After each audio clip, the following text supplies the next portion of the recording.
I haven't been doing CrossFit for very long. I started in February and I was on what I called baby CrossFit side, which was an unloaded class that taught me basic moves and positions and some of the terminology that you use with CrossFit.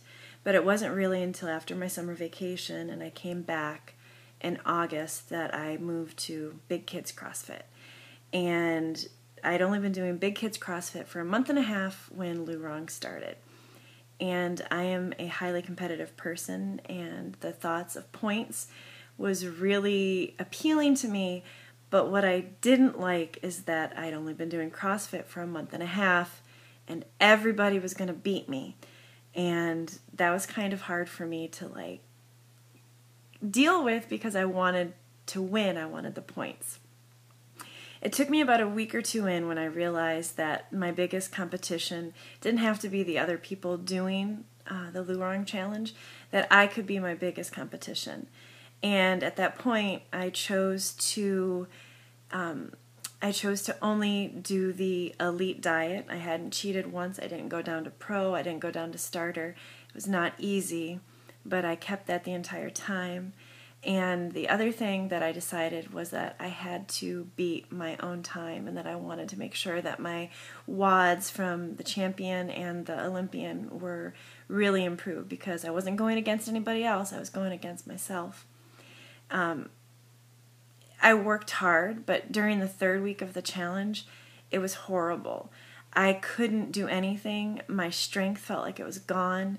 I was so discouraged. I went home almost in tears from a couple different days of CrossFit because things that I had done in the past I couldn't even do, like push-ups, and the amount that I could do and the weight that I could do was less than it had been.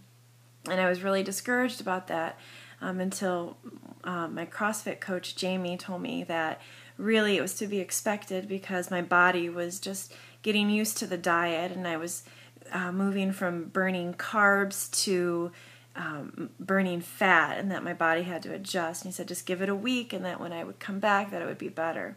And it was. And I worked hard. Instead of going just 3 days a week, I was doing 4 and 5 days a week, and I worked on my strength.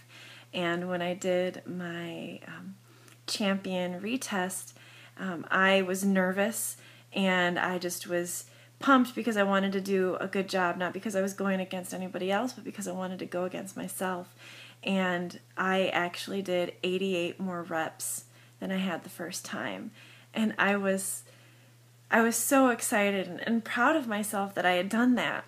And then when I got my points and I realized that I got the full 250 points, that meant out of everybody who did it, that I was in the top 95th percentile out of the 4,000 people doing the challenge. And that was exciting to me. I don't know yet about my points for the Olympian test, but I am proud because I redid the test twice because the first time I was redoing it, I realized that I didn't know how to clean and jerk, and at the very last minute I figured out how to clean and jerk, so I was able to get the 85 pounds off the ground. So I wanted to redo it because I had 2 minutes left after I had done the initial one, and if I was able to go back and do it again, I'd have 2 minutes to try and clean and jerk more weight. And I was able to, and I got 85 reps in, and so I'm really proud of my accomplishments there, and I'm excited for Lurong again, just to see now I've got this baseline. What can I do next year? Can I go the next level up? Can I increase all of my reps? What about my body fat and measurements? This has definitely been one of the most challenging and rewarding things I've ever done in my life. So can't wait for the next one.